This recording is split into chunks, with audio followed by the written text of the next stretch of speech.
Hello, Crowellas! Mabuhay! This is Kaysal Ortega and welcome back to my YouTube channel!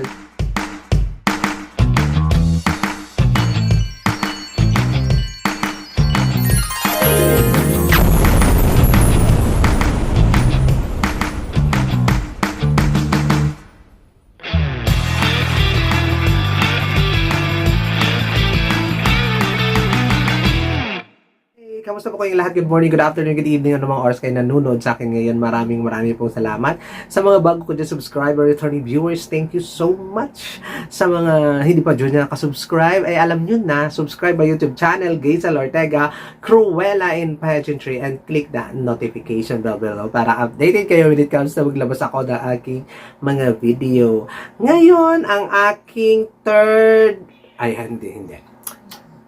3 ng aking blind items.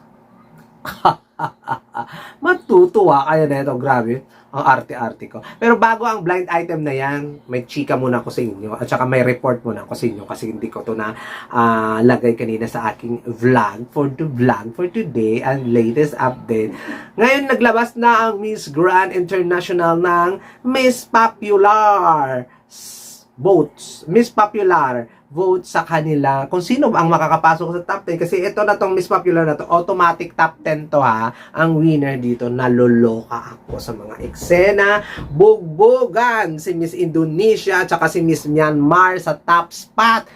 Nung mga makaraang araw, mga 2 linggo nang nakakaraan, Myanmar slay. But ngayon, Indonesia na ang number 1 with 27%.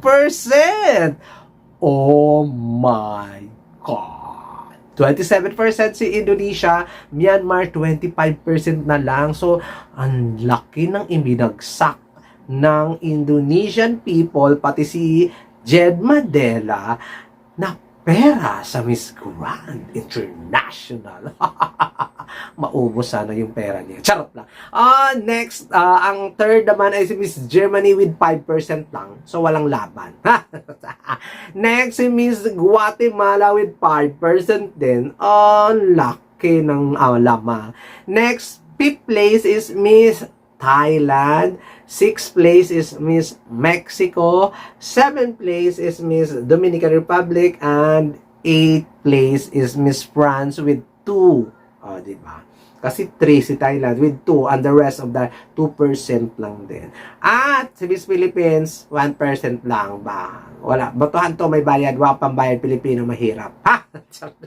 Ayan, sa Bardagula ng Miss Popular Vote, automatic top 10, nangunguna na si Indonesia. Kamusta si Myanmar? Okay! At ito na ang aking blind items. Dito nyo makukuha ang clue sa aking blind items. Si Miss Isabel Menen, Isabella Menin, di ba? Miss Grand 2022. Di ba?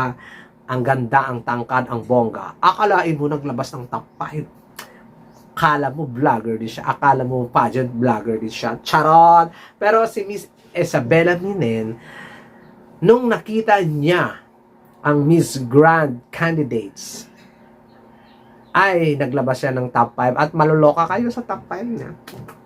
Number 1 sa listahan, UK.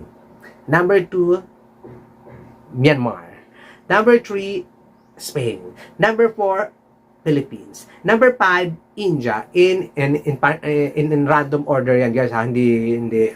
Ayan, ang 5 niya. Naglabas siya ng top 5. Ngayon, di ba naglabas ng top 5 yung Lola Isabella Menin ninyo? So, bakit naglabas siya? Charot na. Bakit naglabas siya ng top 5?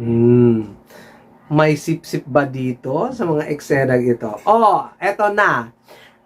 Congratulations sa nakapasok sa top 5 ni Miss Isabella Minen. Ibig sabihin, more chances of winning talaga ito si India, Philippines, Spain, Myanmar, at saka si UK. Kasi nga ang sistema nito ay may isang kandidata daw. Hindi umano sure to. May isang kandidata daw na sip-sip dito kay Miss Isabella Minen. Feeling winner na sa Miss Grand 2024. Oh my God! At Di lang yan. Kinausap niya ng bonggang-bongga, mahigit daw 30 minutes talaga yung nakipagkwentuhan talaga itong kandidatang ito kay Miss Isabela Minin kasi nga isa sa mga chat. Nakakaloka yung kandidata na ito. Nagpi-feeling na winner na daw siya at talagang ibibigay daw talaga yung corona sa kanya. Sino ito mga guys? Sumula na kayo ng bonggang-bongga. Kung sino itong kandidatang ito na lumalapit sa previous Miss Grand International 2022 at nagpapasipsip at nagpapapampam at hindi lang daw dito kay Miss Isabela Minin nagpapapampam itong kandidata pati din kay Luciana Foster. Talagang kung yung mga kandidata nagpapaandar sa stage o kaya lumalapit at sa mga kapwa kandidat, ito namang kandidata, iba ang atake niya. Yung mga previous winner, yung sinisipsip niya at saka sa organization, talagang nagpapapampam siya, epal-epal siya doon at kinakausap niya ng matagalan. Walang pakialam ang kandidata na ito na makipag-sisterhood. Doon siya nakakipag-sisterhood sa mga previous Miss Grand International winner. Sino ito mga iting? Sino ito mga Cruelas? O, diba? Clue! Pasok siya sa top 5 ni Miss Isabela Minin. Ah, my God! I'm sorry. Nakakaloka. Kasi yan talaga malaking clue. So, sino ba ang top 5 ni Miss Isabela Minin? Yun. Pasok siya sa banga, sa top 5. Sino kaya ito mga meds? Kung talagang magaling kayo, alam nyo na yan kung sino yan. O, sino kaya? Si Yuki kaya? Si Myanmar kaya? Si Philippines kaya? O kaya si India kaya? O kaya si Spain kaya? So, kung ito ang top 5 ni Miss Isabela Minin, paano na si Indonesia? Hindi siya kasali. Magwawala ang mga aso. Sabi nga ni RJ, magwawala yung mga aw. Nakakaloka kasi nakakagulat na wala si Indonesia sa top 5 ni Miss Isabela Minin. Baka si Luciana maglalabas din ng top 5, wala din siya doon. Bakit? Ano nang gagawin ng mga mga Indo fans? Kasi nga wala sa top 5, wala sa choices ni Miss Isabela Minin. At take note si Miss Isabela Minin nandun nga yata na nanalo sa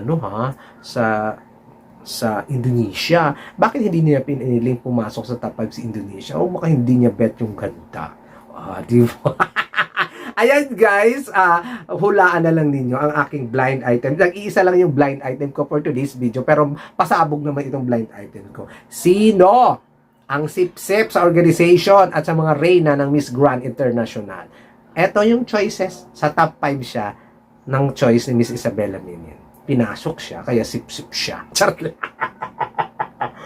Comment down below lang kayo. Views and opinions and violent reaction, ilatag sa comment down below. Maraming salamat sa inyo at thank you so much sa mga nag-tip at saka mga nag-chika sa akin ng mga pa-blind item. I love you all sa inyo at kanya-kanyang hula na lang kayo. Ang magwawagi ay bibigyan ko ng isang halik. Halik ni Judas. Maraming salamat. This has been Gazel Ortega.